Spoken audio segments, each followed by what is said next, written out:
देखिए दोस्तों, आज की परिस्थिति में भारत की जरूरत के अनुसार क्रूड ऑयल हम लोग इंपोर्ट कर पाए ये काफी ज्यादा मुश्किल हो चुका है।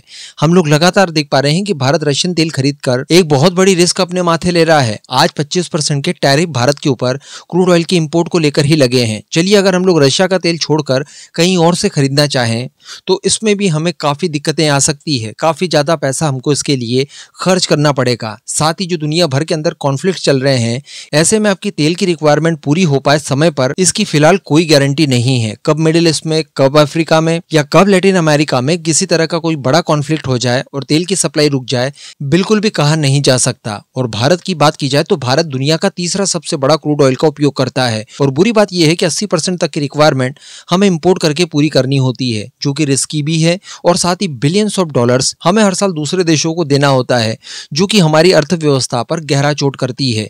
इन्हीं की कीमतों के ऊपर भारत के अंदर इन्फ्लेशन भी डिपेंड करती है। तो अगर ऐसी परिस्थिति में भारत के पास अपना खुद का तेल हो तो इससे अच्छा कोई दूसरा विकल्प हमारे लिए नहीं हो सकता। अब आपको याद होगा, आज से कुछ ही महीनों पहले भारत के पेट्रोलियम मिनिस्टर हरदीप सिंह पुरी साहब ने एक बयान दिया था, जो कि इस समय आप अपनी स्क्रीन पर पढ़ भी सकते हैं। भास्कर.com की ये खबर। दरअसल भारत के अंडमान आइलैंड में 2 लाख करोड़ लीटर तेल के भंडार पाए गए हैं, जिसको लेकर मैं आपको पास्ट में खबरें दे भी चुका हूं। अब पुरी साहब की तरफ से ये कहा गया था कि अगर इस तेल को प्रॉपर हम लोगों ने निकाल लिया, उपयोग करना शुरू कर दिया, तो भारत की जीडीपी 20 ट्रिलियन डॉलर्स तक पहुंच सकती है। 20 ट्रिलियन डॉलर्स बहुत बड़ी बात है।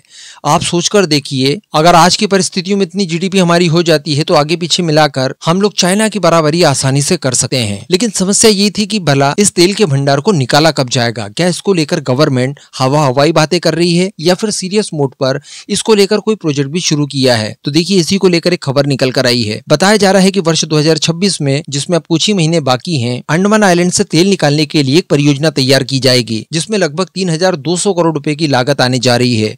इसके तहत ओएनजीसी और ऑयल इंडिया स्ट्रेटिग्राफिक ड्रिलिंग का एक अभियान शुरू करेगी। बताया जा रहा है कि इस ड्रिलिंग प्रोजेक्ट के शुरुआती चरण में अंडमान, महानदी, सौराष्ट्र और साथ ही बंगाल के तलछटी बेसिन के गहरे समुद्र में 4 कुएं खोदे जाएंगे। इस दौरान बताया जा रहा है कि ऑयल इंडिया और ओएनजीसी को भारत पेट्रोलियम उचित स्थानों का चयन करने में मदद करेगी। साथ ही ड्रिलिंग के लिए टेक्नोलॉजिकल सपोर्ट भी देने जा रही है। अब ये जो स्ट्रेटिग्राफिक ड्रिलिंग है, इसमें दरअसल कुछ कुएं खोदे जाते हैं, जिनका मकसद ही टेस्टिंग पर्पस होता है। कुएं खोदने के बाद इनमें से कुछ सैंपल कलेक्ट किए जाते हैं, जिसके बाद इनका अध्ययन किया जाता है और उसी आधार पर पूरी प्रोफाइल बनाई जाती है। कुल मिलाकर आप आसान भाषा में ऐसा समझ लीजिए कि चयन किए गए क्षेत्र में सभी तरह की खोजें और क्या यहाँ पर वाकई में हमें ऑयल और गैस मिल सकते हैं, इन सभी चीजों का निर्धारण इन टेस्ट वेल के जरिए किया जाता है। तो वही काम यहाँ पर अगले कुछ ही महीनों में शुरू हो जाएगा, क्योंकि वर्ष 2026 की शुरुआत बताई जा रही है और इसमें मुझे नहीं लगता कि 5 से 6 महीनों से ज्यादा का समय अब और लग सकता है। अब रिपोर्ट में भी बताया गया है कि हम लोग ऑयल और गैस के लिए दूसरे देशों के ऊपर काफी बड़े स्केल पर निर्भर हैं